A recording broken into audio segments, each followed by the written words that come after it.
Here's how you can make someone an admin on Telegram. If you want to assign another admin for your group or channel, I'll walk you through the process. Start by opening the Telegram app.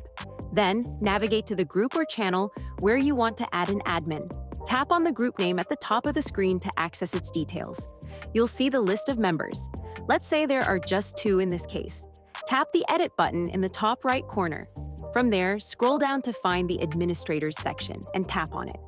Keep in mind that you must already be an admin to add another one. Next, tap Add Admin and select a member from the group.